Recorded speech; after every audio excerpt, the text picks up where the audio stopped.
Hi, welcome to Bookwood.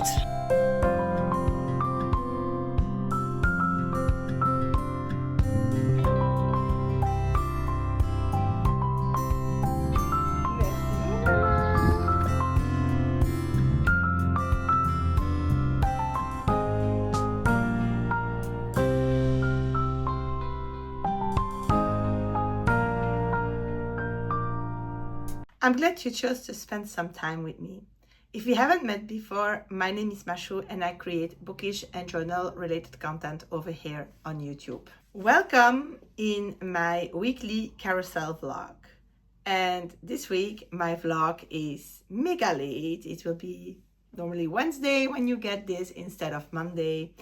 But it was quite a busy weekend and quite a busy week. So I didn't got the time to film this. But let's see the good side of this situation. This means that we have now finished the Amazing Readathon and that I can update you fully on my reading for that. So in this vlog, we are going to discuss 3 books. For leg 6, the prompt was to read a book with more than one point of view, and I chose to read The Bear and the Nightingale. I had this book on my wanting to read list for a very long time. It is the first one in a trilogy, and in this book we are following the life of a girl from her birth and even before that until later on that is going to play a big role in the protection of the part of Russia she lives in against a more mythological invasion. It is told out of a lot of perspectives. It's changing and shifting around when the story flows so that we can follow like all the happenings in it. It is quite special in that way, and I really enjoyed reading a story written like this. We are going to follow the announcement of the pregnancy of this young girl, and I have, it was a while ago, forgotten her name, like I often do with characters, and I know I'm not the only one. And it starts with her mother announcing her father, who has his lands in the north of Russia, or they call it Rus, or at least in French they do, and the winter is quite harsh there. It being the lord of or the vassal of this set of lands doesn't mean that he is mega rich and mega comfortable. Just as everybody else, they are often cold and hungry and they eat like the same every day. But it means also that they are responsible as a family for the people living on this land. And his wife announces in this rude winter that she's pregnant of her 5th child. And the lord of this estate is not very happy because he is afraid that his wife will not survive this pregnancy. But she assures him that she will, that the girl that she is going to give birth to is very important, that this girl will need to be protected by him, that she will be like her grandmother or like the lady's mother.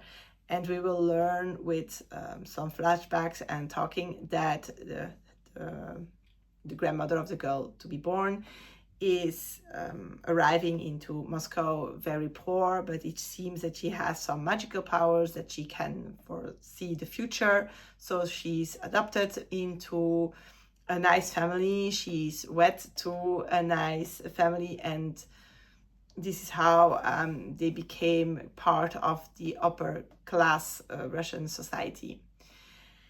Then we will go on to the birth and the first years, and indeed this girl can see the spirits of the Russian folklore. They feel to me like the Irish and maybe even Scottish counterparts like the Fae, for whom we put like milk outside. It's a little bit the same that happens there, and there is like the spirit of the house and the spirit of the bathing house, the spirit of the forest, and even the spirit of the frost, who basically is death.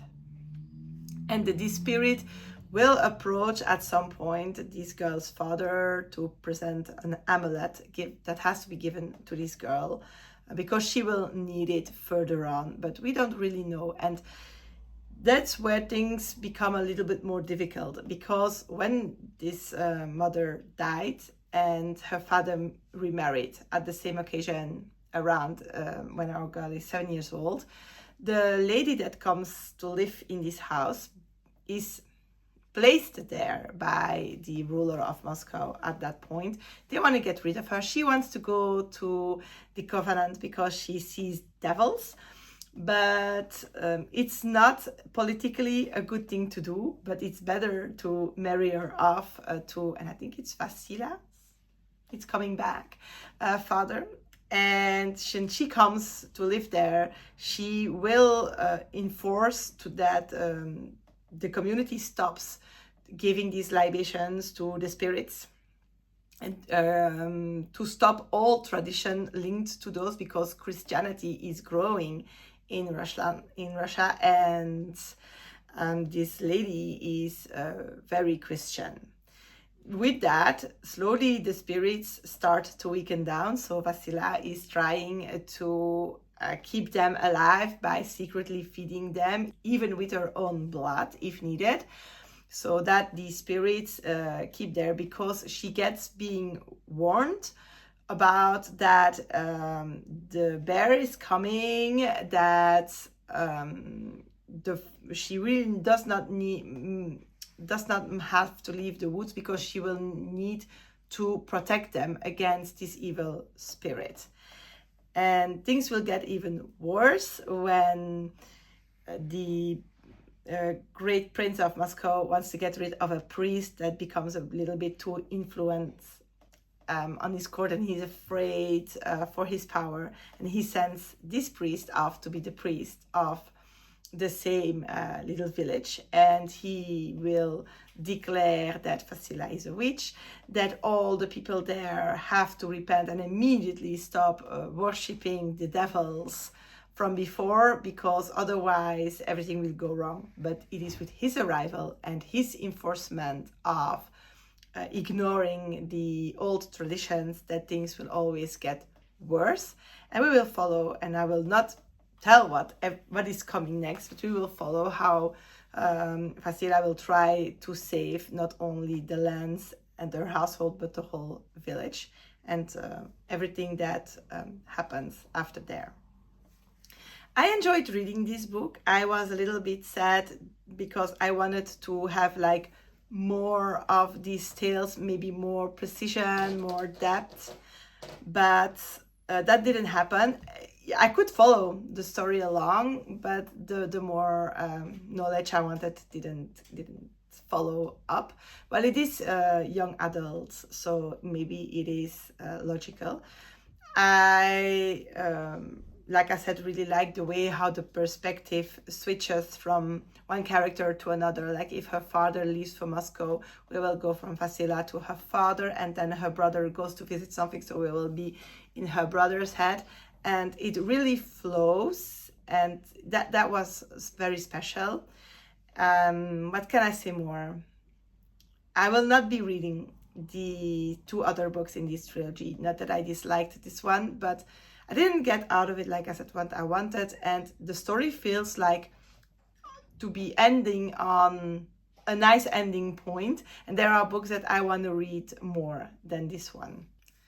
The very busy week kept us mostly inside, and so did the heatwave. So we don't have many outings to share with you, but we did play a board game.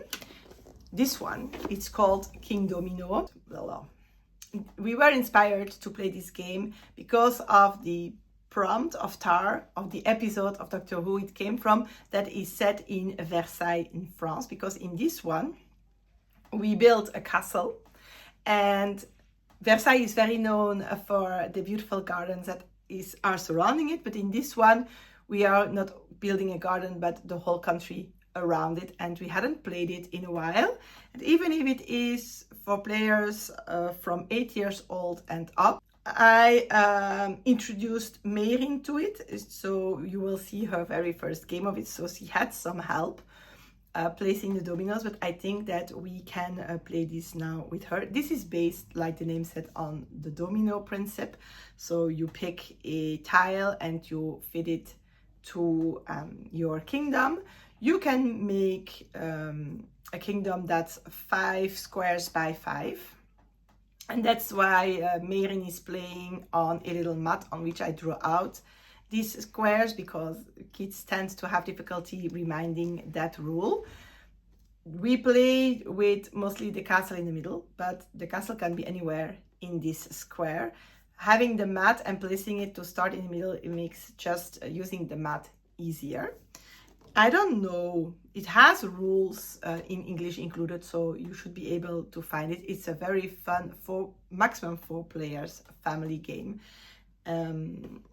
It takes like the first time to really get it, and then it is very easy. Plays are like around 15 minutes per game, so it's very short.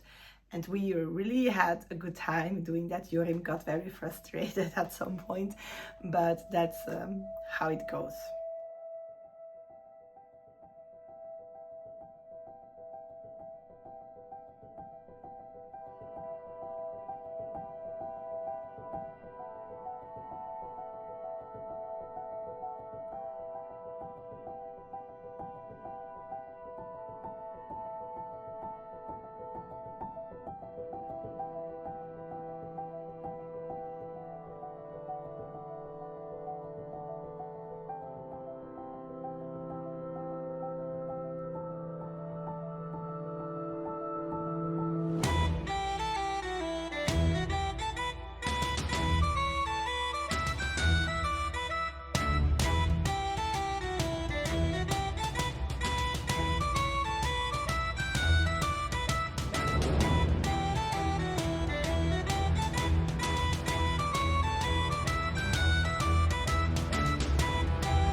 For leg 7, the prompt was to read a book with a building on the cover, and I chose to read These Silent Woods for that one. It's a thriller that is on my list for a while now, and also set in winter, so I read like 2 books in a row that were quite snowy. It refreshed during the heatwave. So in this book, we are meeting Cooper and Finch, and they live on a piece of woodlands, quite hidden, in a little cabin that has no electricity, no running water, and they are waiting for the arrival of their friend Jack, or Jake, that is going to bring provisions for the next year. And he comes every year mid-December to do so before the winter and the snow that comes with it cut off the cabin from the rest of the world. But Jake is not coming, and so all their habits are a little bit delayed. We will, during this wait, see how they live, and we will also meet their neighbor who lives quite a bit away, but who seems to sneak around them and to observe them, who is called Scotland.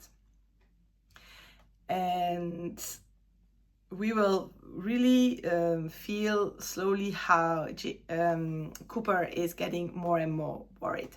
Throughout the whole story and all the events, we will have flashbacks that tell us how that we came to live there, or how Cooper and Finch came to live there, everything that happened, and why they are trying to be so secretive. But the not coming of Jake will force Cooper to go back to, let's say, the world, and to go do some grocery shopping. He takes Finch along, and that will set up in motion a whole set of things. At some point, they will go hunting later than they normally do to make some meat reserves for the winter. And they will discover that somebody is walking around on this land. It's a young girl or a young woman that is taking pictures, and it really worries Cooper, but he cannot do anything about it. And so the story will slowly move on until someone goes missing. And at that point, Cooper will have to make a decision, or he stays with his principles. He continues trying to be the man that he wants to be, as an example for his daughter, or he has to step away from all what he tries to teach her and continue hiding and maybe do things he doesn't want to protect his family. And it's very difficult to tell more. It's basically what's on the back cover, because this book is built so good. We are in a first person in this thriller, and we are really having more like the anxiety that builds up, and the worrying, and the being twisted inside, and not twisted, torn apart inside between different options and the decisions to make about what to do or not to do, than in like a very full of action-packed story. And we do have a lot of the reflections and of the inner monologue that Cooper has, which in thrillers I didn't come across very often, and I feel it's very interesting to have a book that is set on tension and maybe a little bit more worrying and fear, and to still have this inner thinking and more like moral-based storyline as well. The twists was very well done. I didn't see that coming at all. I had a lot of theories, but not that one.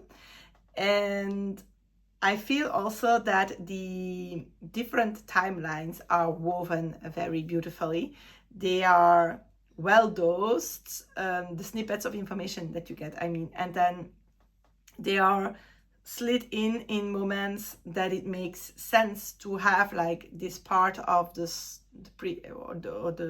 past coming up. And I really enjoyed that. I think it is a book that I don't hear a lot about, and it should be read because it is a very interesting thriller. The next B-roll is from one day we went to the let's call it a festival, but it's like an honoring of our nature reservation we live in, and it offers to people like a lot of information about the different actors and the different organizations that are involved in keeping this nature reserve preserved. And this one was mostly themed about badgers. So we went into the forest that we visited back in November, where this walking, it's an educational walk, and we visited it back then. And so we did part of it again for this festival, and we observed the site where the badgers live, and we learned a lot about what they eat and how they go around and about. And then we also were able to try out making things out of sole branches, like the fishes that we looked for in the labyrinth when we went on the treasure hunt this year for Hackathon. What did we do else? We had a hunt on the place with the mill, which was also very fun. So it was a very fun but also exhausting day. And I hope you enjoy the images that we could make to share with you.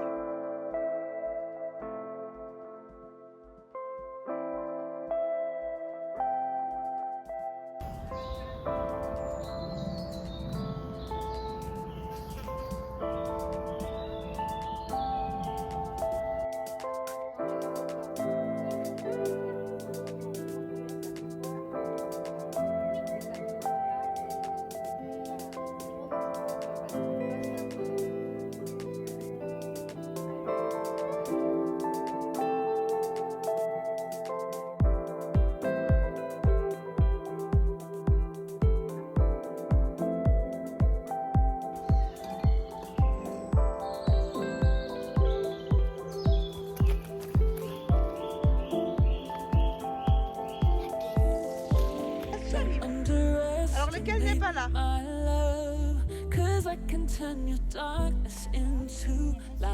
T'es sûr? Moi je le vois. Si, elle est tout en bas à côté du papillon.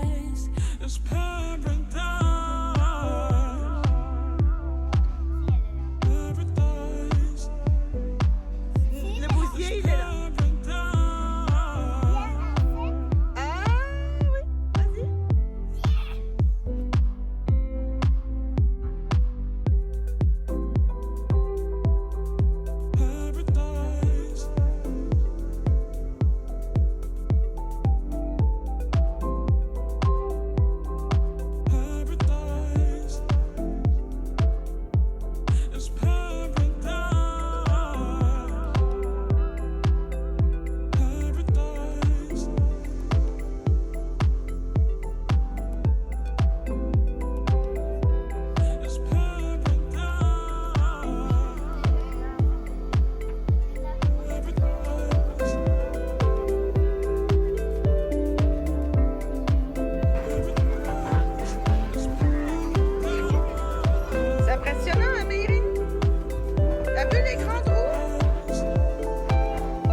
that leaves us with this last leg and the last book for Tar, and that was a book that had mental health representation in it. And I picked out Starling House for that. It has also been a book that I wanted to read for a while, and I didn't expect to find this mental health representation, but it was on the list, and it took me a while to see where it comes from. But for those who are interested, it is because that the main character has some post-traumatic stress syndrome. We are in a very small town in Kentucky, Eden, and what is very, very original about this book is that it is written like if it is the story of a true story. So it's told like if it's all real and happened, but then it's completely fictional work. But it seems that Eden, Kentucky does exist, and it is a very small village or town, and we are meeting there with I hope the names are the same in all languages, but Opal.